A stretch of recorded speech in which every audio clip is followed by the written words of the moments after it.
두렵고 떨림으로 너희 구원을 이루라.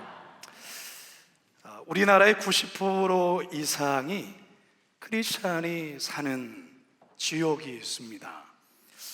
과연 그런 곳이 우리나라에 정말 있나 의아하게 여길 수 있을 텐데요. 전라남도 신안에 있는 증도라는 섬이 바로 그곳입니다. 이곳 주민의 약 1,700명이 사는데요, 그 중에 90%가 다 기독교인이라는 거예요.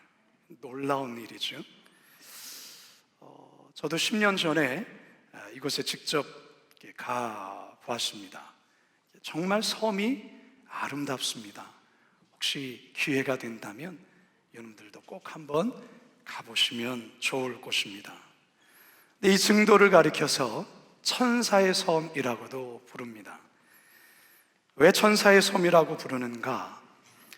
이곳이 복음의 땅으로 참 변화되고 또 천사의 섬이라고 불려지는 이유에는 한 여인의 절대적인 희생과 그리고 사랑, 순교가 있었기 때문에 그렇습니다. 그 주인공은 바로 문중경이라는 전도사님이십니다. 아마 여러분들이 이분에 대해서 한두 번쯤은 들어보셨을 거라 생각하는데요. 문중경 전도사님은 1891년 전라남도 신안군 암태면 수곡리의 작은 섬에 태어났습니다. 그녀가 17살이 되었던 때에 얼굴도 모르는 남편과 결혼을 합니다. 그러나 신혼 첫날부터 소박을 맞습니다. 쉽지 않은 시집살이로 자살까지 하려 했던 그녀가 결국 목포로 건너가서 삭바느질을 하며 힘겹게 생활하는 중에 어느 전도자를 통해서 복음을 듣게 되고 예수님을 영접하게 됩니다. 그 이후로 그의 인생이 완전히 180도 바뀐 삶을 살게 됩니다. 그는 그 무엇보다도 열정적인 믿음으로 그리고 수많은 사람들에게 복음을 전하는 전도자의 삶으로 바뀌게 됩니다. 그 열심이 결국 신학 공부까지 하게 되고 전도사가 되어서 이 증도의 교회를 개척하게 됩니다.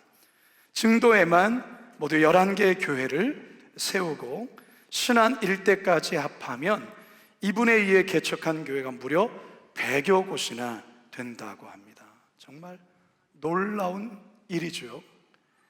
신안 일대를 얼마나 걷고 또 걸었으면 걷고 걸으며 또한 전도를 했는지, 이 신안에 보면 이 문중경 전도사님 이 박물관이 있어요.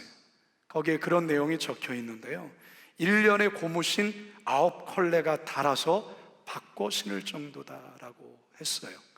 1년에 9컬레의 고무신을 받고 신을 정도로 그가 늘 전도하고 신안 일대를 걸으면서 다니면서 전도를 한 거죠. 그러니까 100개 교회를 개척하는 그런 기적 같은 일을 하게 되었죠. 자, 그런데 1950년 6월 25일 한국 전쟁이 발발했을 때 공산군이 파죽지세로 거의 남한을 집어삼키는 그런 위기가 있었습니다.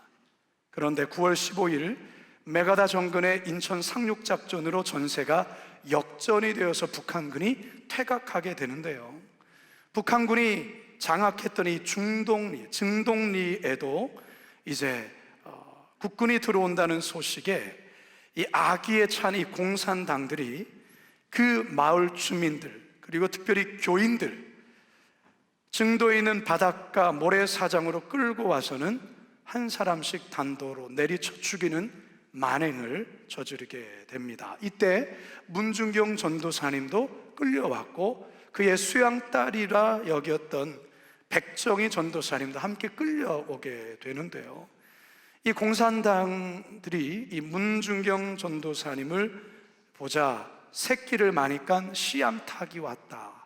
그러니까 그동안 복음 전도를 많이 해서 많이 예수를 믿게 했는데 그런 문중경 전도사님을 가리켜서 새끼를 마니까 씨암탉이다 그러면서 몽둥이로 사정없이 내리쳤어요.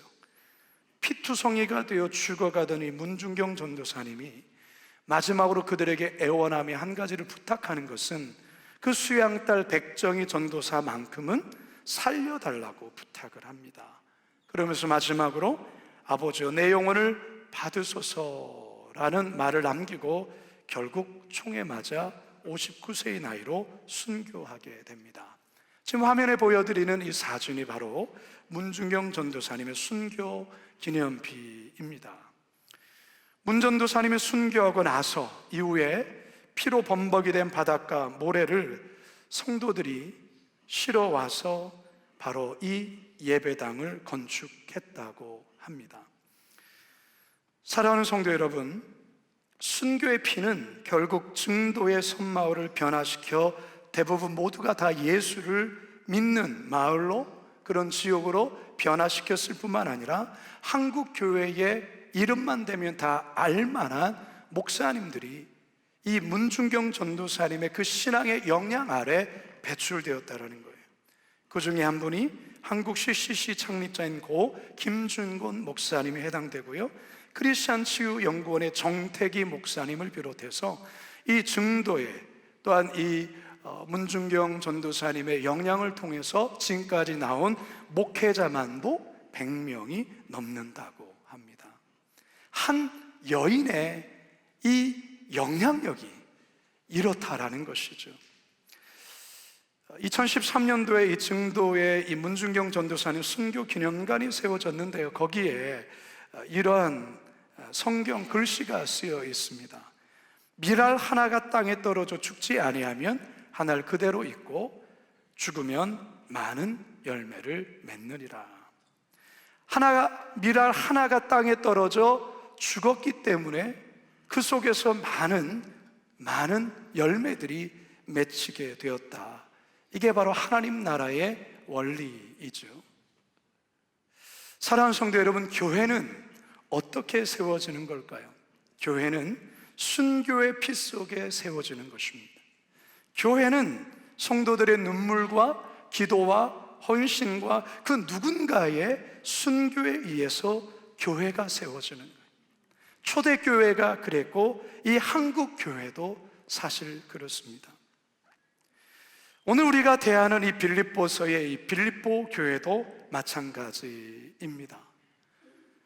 성령께서 강권적인 역사 속에 사도 바울의 그 전도 계획을 소아시아가 아닌 유럽으로 옮기게 하셨고, 유럽의 첫 관문인 빌립보에 이르렀을 때에 루디아라는 여자를 만나서 그에게 복음을 전하게 되었고, 또한 귀신 들린 이 여종을 고침으로 인하여서 억울하게 감옥에 들어가 말할 수 없는 고초를 당했지만 하나님의 놀라운 역사 속에 그 감옥을 지켰던 이 간수가 예수를 믿게 되면서 빌립보에 교회가 세워지게 된 것이죠.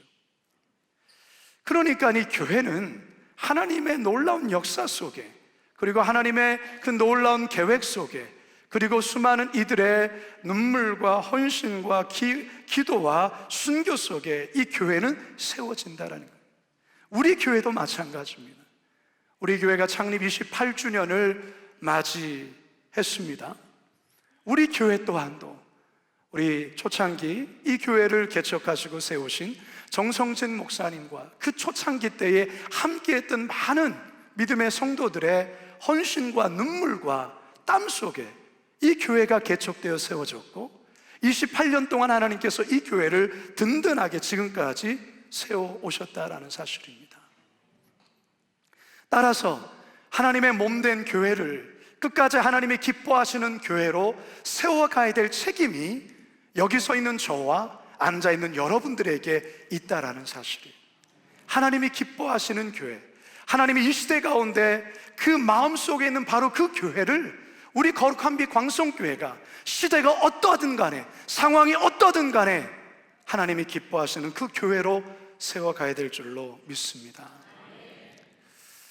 저 뒤에서 여러분들 함께 찬양하고 저 또한도 함께 찬양하고 기도하는 중에 하나님께서 저에게 약 10년 전에 저에게 저의 마음에 주셨던 그 음성이 다시금 떠올랐어요.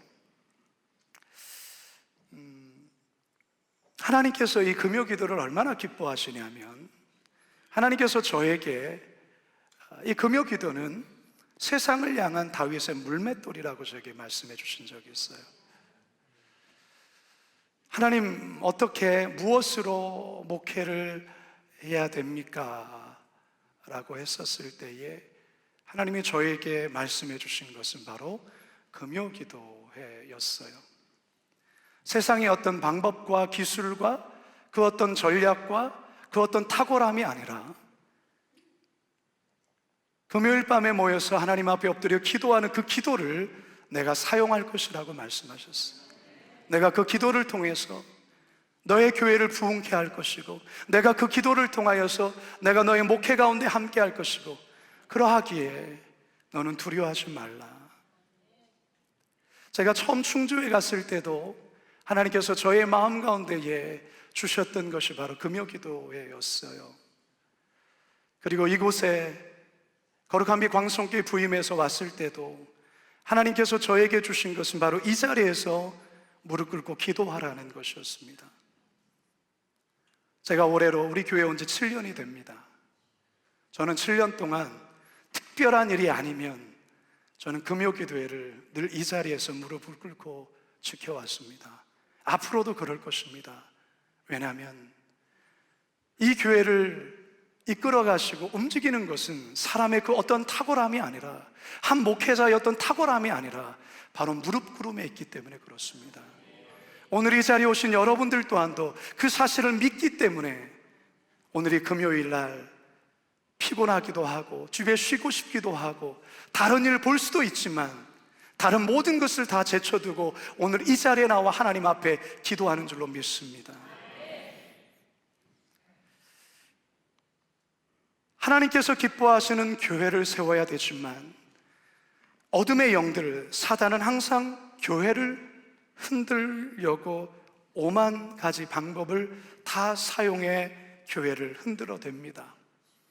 성도 간의 분열을 일으켜서, 또한 서로 간의 다툼을 일으켜서 하나님께서 기뻐하시는 교회가 아니라 세상 모임과 같은 모임으로 바꾸려고 하는 게 바로 악한 영 사단이라는 것입니다. 빌립보 교회 안에서도 이런 문제가 생겼어요. 앞에서도 계속 말씀을 드렸지만 빌립보 교회는 아주 특별한 교회입니다. 특별한 상황 속에서 이 빌립보 교회가 세워졌고, 또한 이 빌립보 교회는 사도 바울에게 있어서 아주 특별한 교회였다는 것이죠. 어느 교회도 바울의 선교를 돕지 않을 때에 이 빌립보 교회만 사도 바울의 그 선교하는 일을 열심히 도왔고, 바울이 로마의 감옥에 갇혀 있다는 이 소식을 듣고 바울을 위로하기 위해서 에바브로디도를 또한 따로 파송을 하고 영치금까지 보내는 그 특별한 사랑을 보였던 게 빌립보 교회였다는 것이죠. 그럼에도 불구하고 이 빌립보 교회 안에 몇 가지 문제가 있었는데, 그 문제 중에 하나가 성도 간의 다툼과 분열이 있었다, 그 말이에요. 그래서 사도 바울이 빌립보 교회를 향하여서 빌립보서 2장을 시작하면서 그들에게 권면했던 내용이 무엇입니까? 빌립보서 2장 2절과 3절을 함께 읽습니다. 시작. 마음을 같이하여 같은 사랑을 가지고 뜻을 합하여 한 마음을 품어 아무 일에든지 다툼이나 허영으로 하지 말고 오직 겸손한 마음으로 각각 자기보다 남을 낮게 여기고, 마음을 같이하여서 같은 사랑으로 뜻을 합하여 한 마음을 품어서 아무 일에나 다툼이나 허용으로 하지 말고 오직 겸손한 마음으로 서로를 높이고. 빌립보를 통해서 사도 바울이 굉장히 강조하는 것이 뭐냐면 성도들이 하나됨이에요. 연합하라는 거예요. 이것을 계속 강조합니다. 뿐만 아니라 그 유명한 그리스도의 찬송시 여러분 아시지 않습니까? 그는 근본 하나님의 본체시나 하나님과 동등됨을 취할 것으로 여기지 아니하시고 자기를 비워 종의 형체로 오셨으니 죽기까지 복종하였습니다. 그리스도의 낮아지심과 겸손을 통하여서 빌립보 성도들을 향하여 높은 마음을 품지 말고 낮은 마음, 겸손한 마음으로 서로를 높이고 낮게 여기며 서로 마음을 하나로 연합하라 라는 것이에요.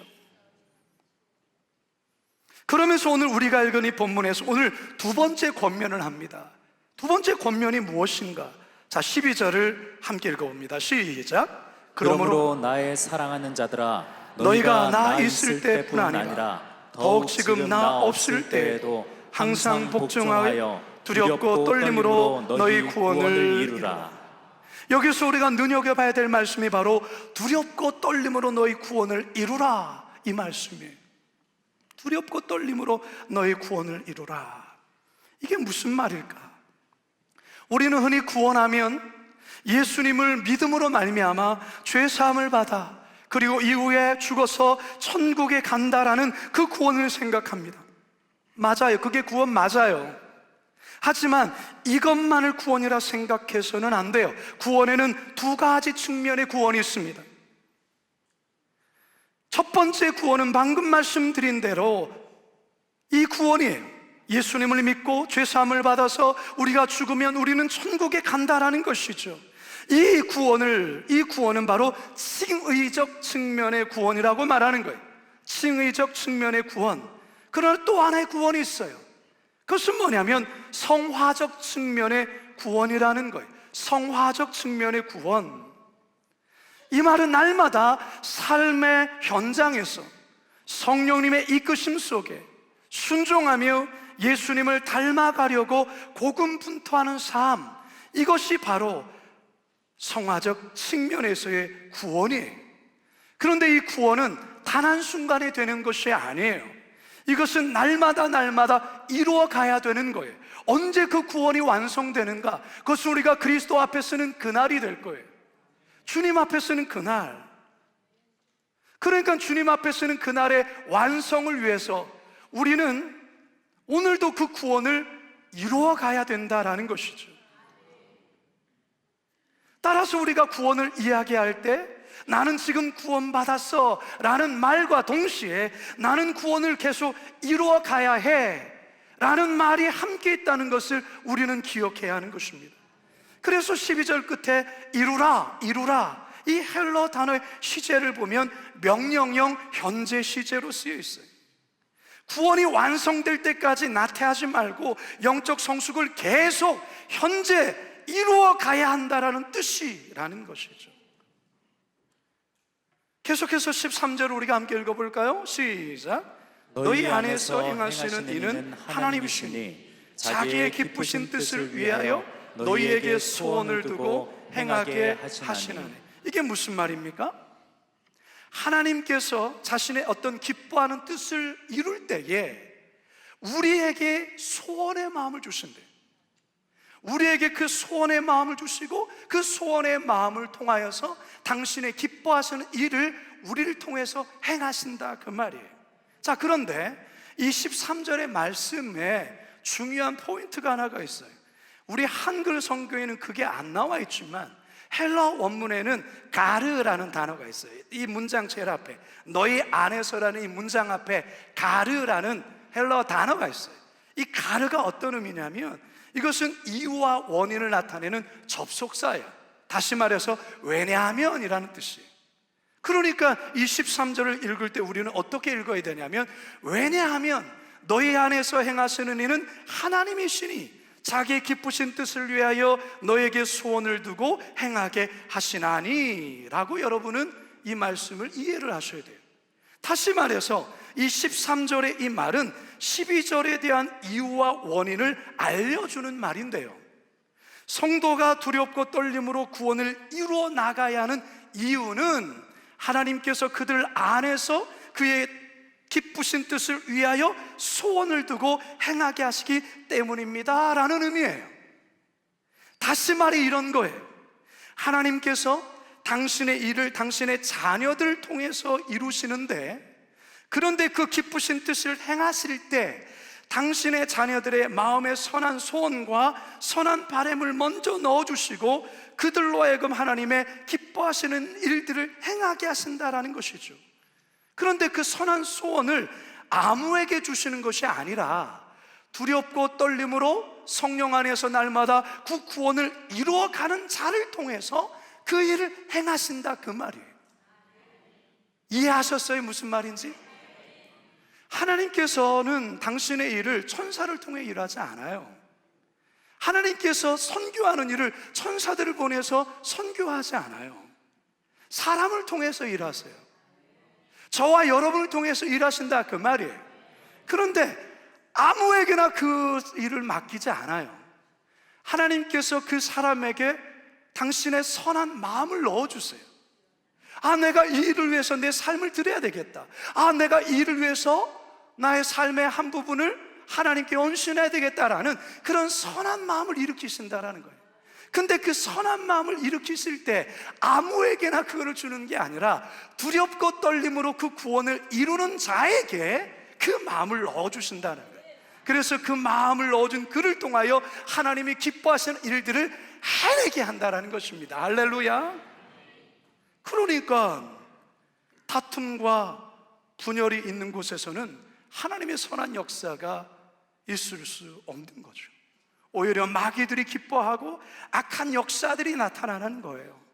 그래서 바울은 곧바로 14절에 이렇게 말하는 거예요. 14절 같이 한번 읽어봅니다. 시작. 모든 일을 원망과 시비가 없이 하라. 모든 일을 원망과 시비가 없이 하라는 거예요. 원망과 시비는요, 다툼과 분열이 있는 곳에 언제나 나타나는 현상이에요. 원망으로 번역하고 있는 헬라어 공기스모스라는 이 단어는 투덜대는 불평이라는 의미를 갖고 있어요. 시비로 번역된 디알로기스모스는 악의가 있는 논쟁이라는 의미예요. 그러니까 빌립보 교회 성도들 간에 이러한 투덜대는 불평과 악의가 있는 서로에 대한 어떤 시비, 논쟁으로 인하여서 그 교회 공동체 안에 다툼과 분열이 계속해서 벌어졌다라는 것이죠. 그럼 바울 당시에 이 분열, 다툼 가장 심각했던 교회가 어디였습니까? 기억나는 교회 있으세요? 바울이 쓴 13편의 편지 중에서 가장 다툼이 많았고 가장 분열이 있었던 교회가 어느 교회예요? 고린도 교회죠. 고린도 교회. 고린도 교회 안에 온갖 다툼과 분열들이 가득했어요. 그래서 서로에 대한 원망과 서로에 대한 시비로 바울이 무슨 사도야, 바울은 사도 아니야 라고 말하는 자들까지 고린도 교회 안에 있었다니까요. 바울을 자꾸만 흠집을 내면서 바울이 글은 잘 쓰지만 말은 너무 딸려, 이렇게 말하는 자들도 있었어요. 고린도 후서에 그런 얘기가 있어요. 그래, 사도 바울이 고린도 후서의 말씀을 기록하면서 그래, 네 말이 맞아, 나 말이 좀 딸려, 그래도 나는 그래도 글은 잘 써, 이런 내용이 고린도 후서에 있어요. 그러니까 어쨌든 고린도 교회 안에 그러한 시비와 원망들이 가득했고, 그러면서 다툼과 분쟁이 끊이지 않았죠. 그래서 어떤 이들은 그리스도파, 어떤 이들은 게바파, 어떤 이들은 아볼로파, 바알파로 그렇게 나누어져서 맨날 싸웠던 것 아닙니까? 여러분, 오늘날 교회에서도 참 가슴 아픈 일은 이런 일이 옛날에만 있는 것이 아니라 오늘날에도 여전히 있다, 그 말이에요. 하도 교회가 싸우니까 정말 너무 가슴 아픈 농담도 있지 않습니까? 어디서 서로 싸우니까 싸우려면 교회 가서 싸워. 이런 말, 이건 참 가슴 아픈 일 아니에요? 하도 교회가 싸움질만 하니까. 아니, 교회가 무슨 싸움하는 데입니까? 아니, 오히려 세상이 싸움하는 것을 말려야 되는 게 교회인데, 말려야 될 교회가 오히려 싸우고 있으니 이게 무슨 일입니까?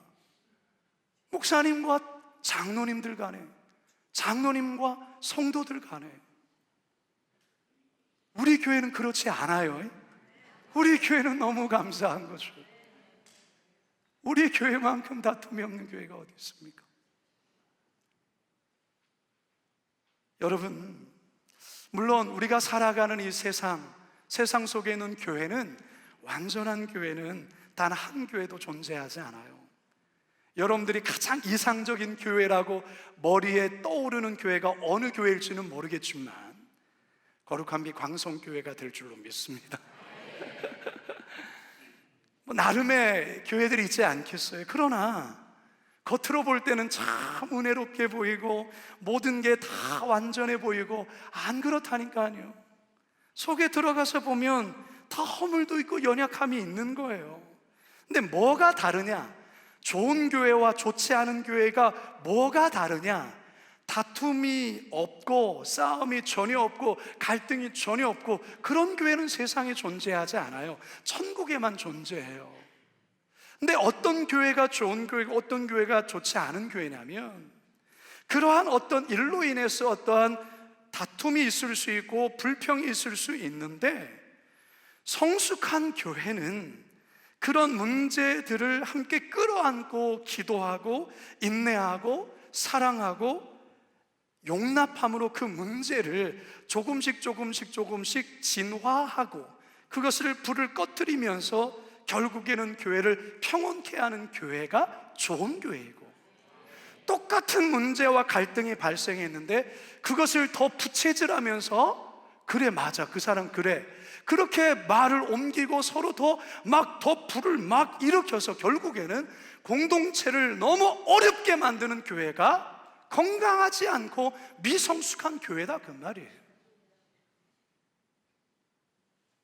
사랑하는 성도 여러분, 사단은요 분열과 다툼이 있는 교회를 기가 막히게 알아요. 그 분열과 다툼을 일으키는 그 중심에 서 있는 그의 감정을 계속해서 자극을 해요. 용서하지 않는 마음을 갖게 하는 거예요. 그러면서 교회의 그런 공격적이고 그러면서 사람들에 대한 미움과 거기에 대해서 교회를 어렵게 하는 거죠. 얼마 전에 경상도 지역에 난 산불을 한번 생각해 보세요. 그 불이 어떻게 시작된지 뉴스를 통해서 보셨죠? 벌초하다가 뭘 태우겠다고 해서 뭘 태웠는데 그러면 잘 꺼야 되는데 그거를 안 끈 거예요 제대로. 그러니까 초기에 그거를 빨리 진화하면 끝나는 건데 그거를 너무 그냥 아무튼 그 작은 불이 이게 점점 확산되면서 결국은 온 산도 다 태워버리고 집도 다 태워버리고 수백 년 키운 나무도 다 태워버리고 많은 어르신들이 하루아침에 집과 모든 게 다 타버려가지고 학교 강당, 경로당 가서 지금도 그 텐트에서 그 불편하게 주무시고 사시잖아요. 한 사람의 그 부주의가 그렇게 한 거예요. 여러분, 저는 오늘 이 말씀을 준비하면서 원망과 시비가 바로 이 불씨와 같다고 생각을 해요. 혹시 여러분 마음에 가정에 대한 원망과 시비가 있다면, 남편은 아내를 향한 원망과 시비가 있다면, 자녀들은 부모에 대한 어떤 원망과 시비가 있다면 그거 빨리 끄셔야 돼요. 그거 끄지 않으면 그건 계속 확산이 되는 거예요. 자그마한 것이 큰 산불이 돼버려요.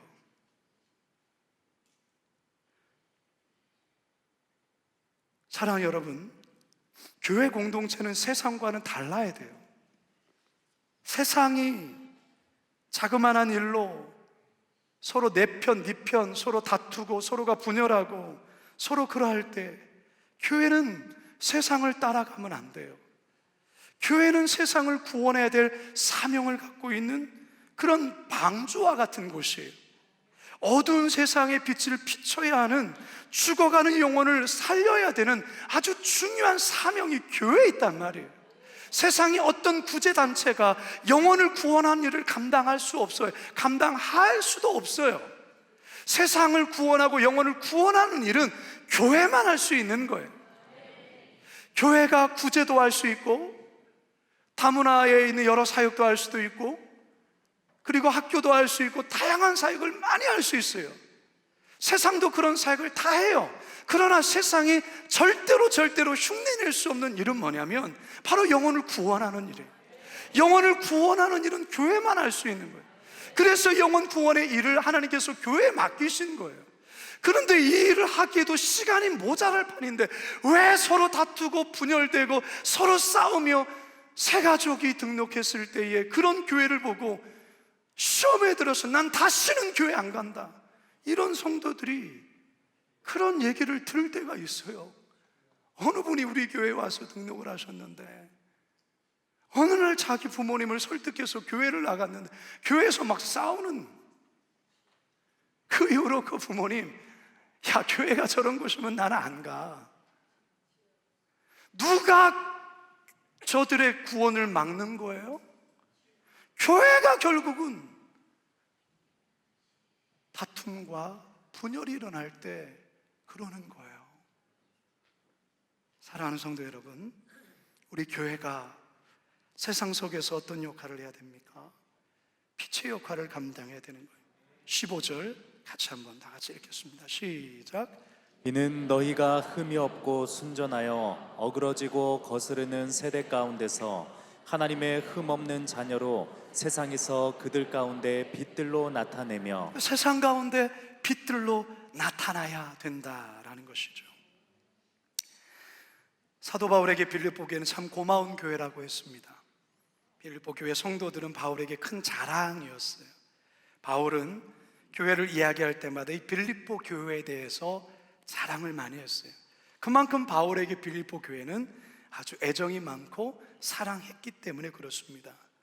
따라서 바울의 마음에 소망이 있었어요. 그것은 빌립보 교회가 끝까지 잘 서 있기를 바라는 간절한 바람이 있었던 거예요. 바울 자신이 주님 앞에 섰을 때 이 빌립보 교회로 인해 자랑할 것이 있기를 소망했다라는 것이죠. 이를 위해서라면 자신이 어떠한 희생도 감수하겠다라고 오늘 본문의 마지막으로 말합니다. 16절에서 18절 시작. 생명의 말씀을 밝혀 나의 다름질이 헛되지 아니하고 수고도 헛되지 아니하므로 그리스도의 날에 내가 자랑할 것이 있게 하려 함이라.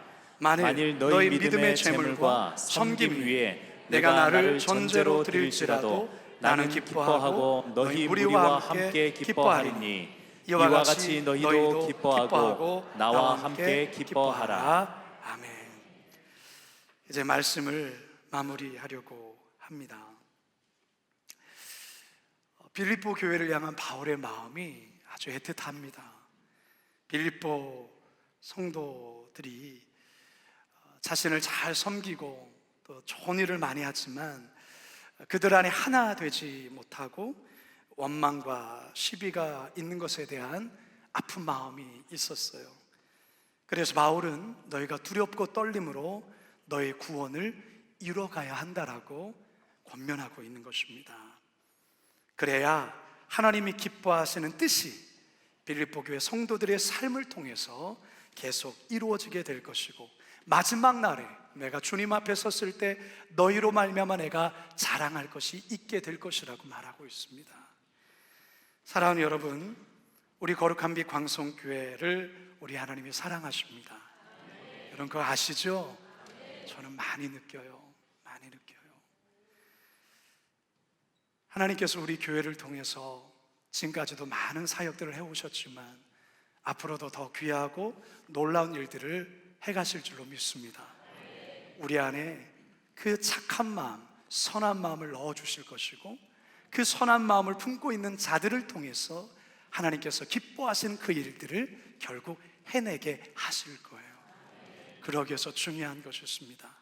여러분의 그 구원을 날마다 두렵고 떨림으로 이뤄가시기를 바랍니다. 혹시 내 안에 다툼과 분열은 없는가?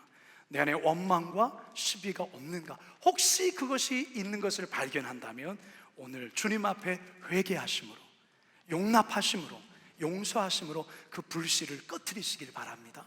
가정 안에, 교회 안에, 직장 안에, 여러분들이 거하는 그곳에 이 원망과 시비의 불씨가 있다고 한다면 이 밤에 성령의 능력으로 그것들을 다 꺼버리시고 그 안에 사랑으로 충만케 되어지는 놀라운 은혜가 이 밤에 우리 모두에게 있기를 주님의 이름으로 축원합니다. 축원합니다. 축원합니다.